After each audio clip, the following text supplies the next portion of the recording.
Criterios actuales para valoración, diagnóstico y manejo de lesiones y riesgo de caries. Los contenidos que abordaremos corresponden a la unidad número 5, Cariología en Odontopediatría, del programa teórico de la asignatura.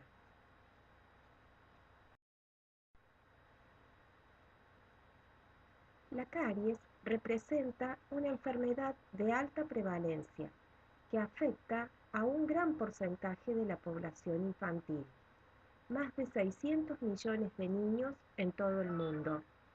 La Organización Mundial de la Salud y la Organización Panamericana de la Salud indican que la caries sigue siendo el mayor problema de salud bucal y la población escolar es la más afectada en América Latina, entre el 85% y el 97% de la población. Ha interesado a los investigadores de todo el mundo la respuesta a la pregunta ¿qué causa la caries dental? Por lo cual, las estrategias de gestión y manejo de la caries deben basarse en la comprensión de su compleja etiología. Se han propuesto analizar los factores socioeconómicos, conductuales y biológicos que influyen en la salud del niño, incluida la caries.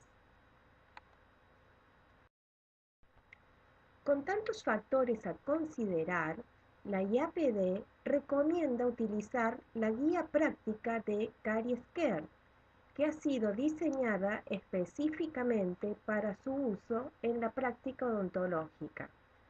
Guía a través de un proceso de 4 pasos que conduce a intervenciones personalizadas específicas para identificar los riesgos y necesidades de cada paciente. Los 4 pasos interconectados en el ciclo comienzan todos con el dominio 1, determinar factores de riesgo, dominio 2, detectar y evaluar lesiones de caries, dominio 3, decidir plan de atención personalizado, dominio 4, desarrollar cuidado preventivo en intervalos de recitación basados en el riesgo.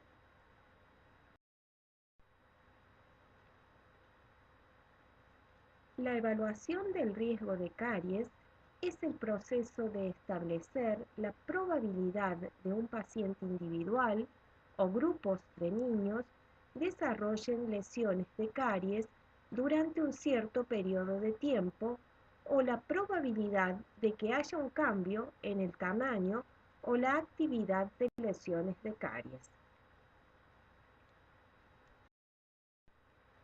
Para evaluar el riesgo de caries hay diferentes instrumentos, entre ellos cariograma, Caries Risk Semaphore, Cambra, IGDAS. El nivel de riesgo de un paciente se deriva de historias social, médica, de hábitos conductuales referidos a la higiene, dieta, historia pasada de caries, junto con el examen oral. El odontopediatra debe sopesar el riesgo del paciente y los factores de protección para evaluar el riesgo probable de futuras caries. El bajo riesgo es fácil de identificar como la ausencia de factores de riesgo de caries y lesiones activas. La información más importante a considerar se establece en esta figura indicando los factores protectores de caries y los factores de riesgo de caries.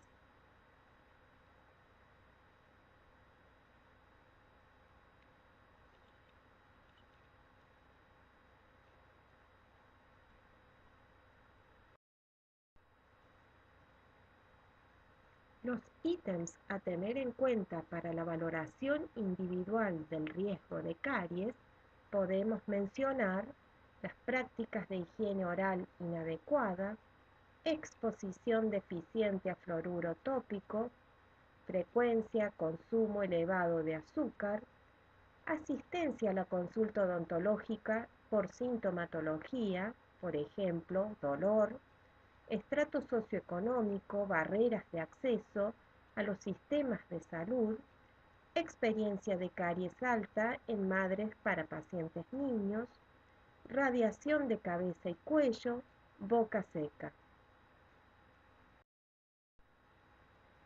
Para los factores protectores de caries es de fundamental importancia destacar que el inicio de las prácticas preventivas en edades tempranas hace posible mantener una estructura dentaria sana a lo largo de la vida.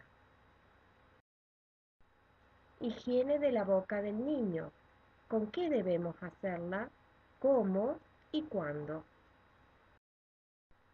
Elementos de higiene bucal. En esta diapositiva se muestran los diferentes tipos de cepillo de acuerdo a la edad del niño. Enseñanza de higiene bucal debe ser adecuada de acuerdo a la edad del niño. Cantidad recomendada de pasta dental con flúor en el cepillo.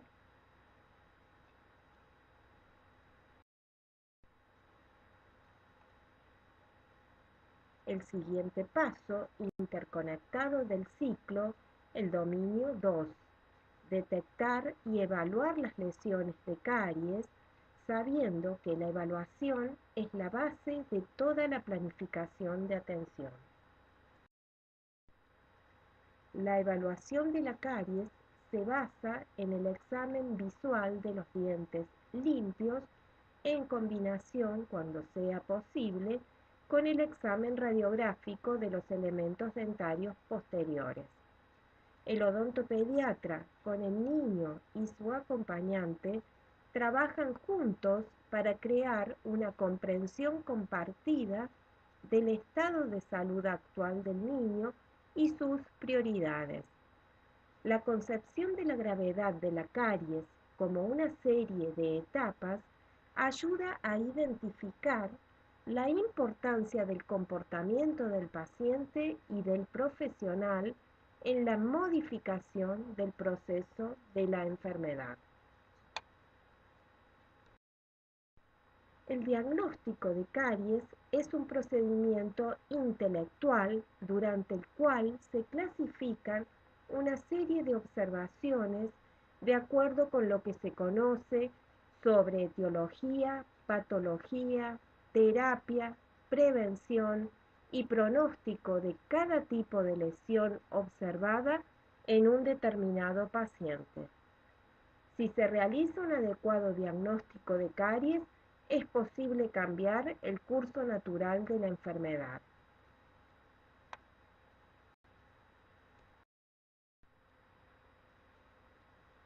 Este diagrama resume el proceso de caries mostrando los indicadores de riesgo y los procesos bioquímicos que ocurren.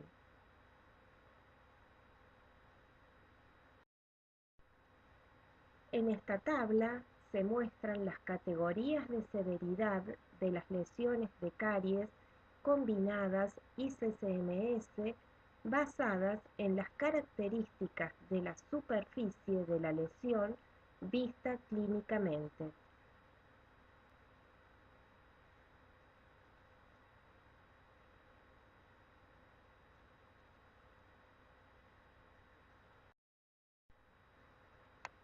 En esta tabla se muestran los signos probables de las lesiones de caries activa o inactiva según el estadio de caries ictas combinado.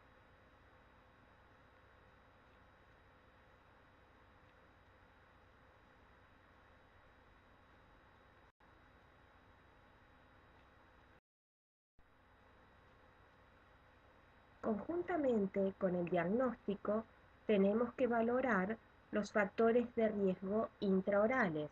Entre ellos podemos mencionar experiencia de caries, presencia de placa dental madura, mayor retención de biopelícula, infección dentaria, hiposalivación, boca seca.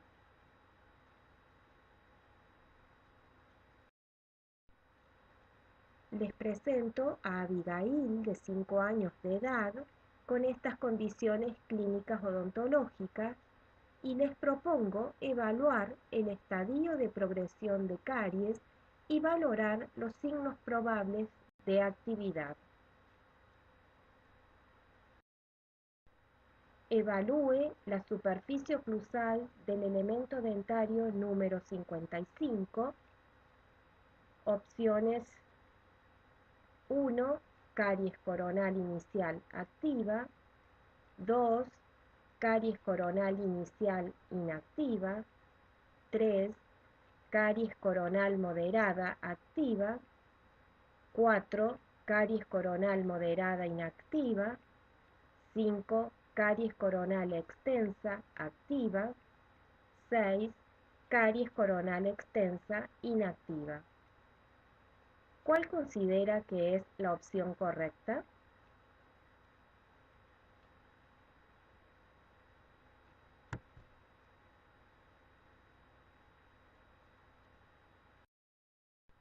El siguiente paso interconectado del ciclo, el dominio 3, decidir un plan de atención personalizado para la toma de decisiones.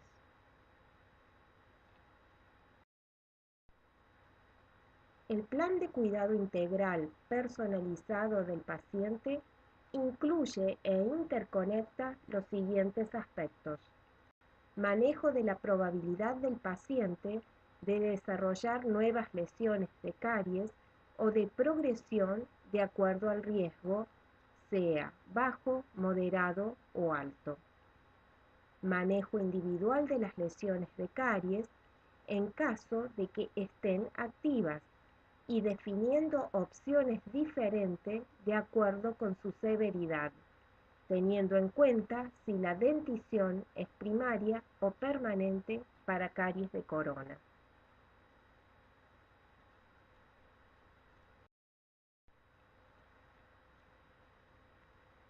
En el plan de atención integral, tener en cuenta qué acciones se pueden hacer en los niveles de prevención primaria, secundaria y terciaria.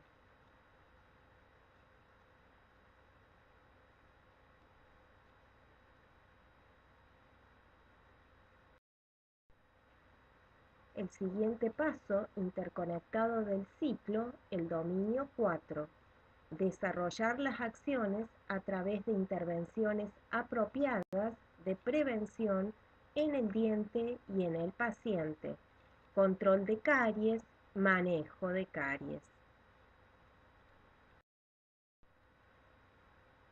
El elemento manejo del paciente incluye el cuidado en la casa e intervenciones clínicas y abordaje por parte del profesional, teniendo en cuenta los intervalos de recitación basados en el riesgo.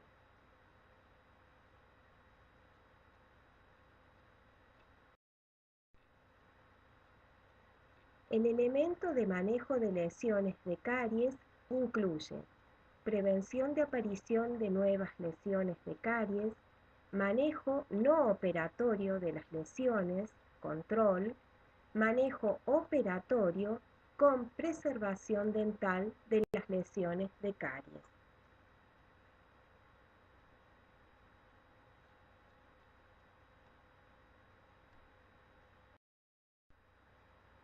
Intervenciones clínicas apropiadas. Cuando hay lesión incipiente de esmalte, aplicación tópica profesional de barnices o lacas de acuerdo al protocolo de remineralización y se recomienda para uso domiciliario la utilización de un gel con alta concentración de fluoruro de sodio.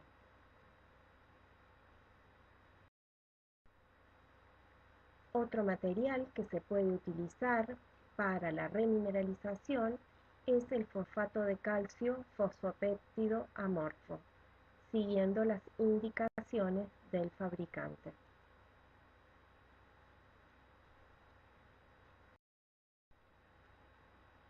Remineralización. Preguntas para reflexionar. ¿Qué material uso? ¿Cómo lo coloco? ¿Puedo combinarlos? ¿Son los mismos para adultos y niños?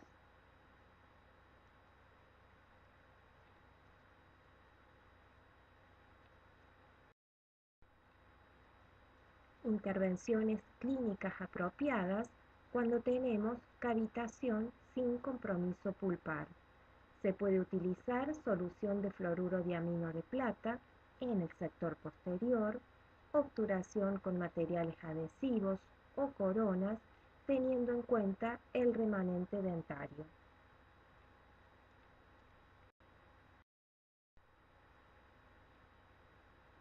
Cuando hay cavitación extensa con compromiso pulpar, pulpotomía, que es la amputación de la pulpa coronaria y recubrimiento de los muñones pulpares que permitan la desvitalización, preservación y o regeneración del remanente pulpar con preservación de los tejidos de soporte perirradiculares y del daño al diente sucedáneo.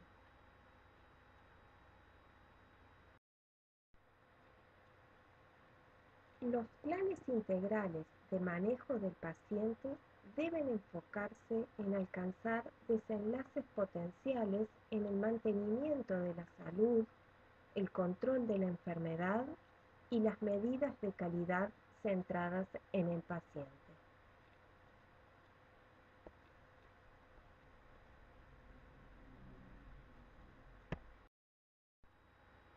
Muchas gracias.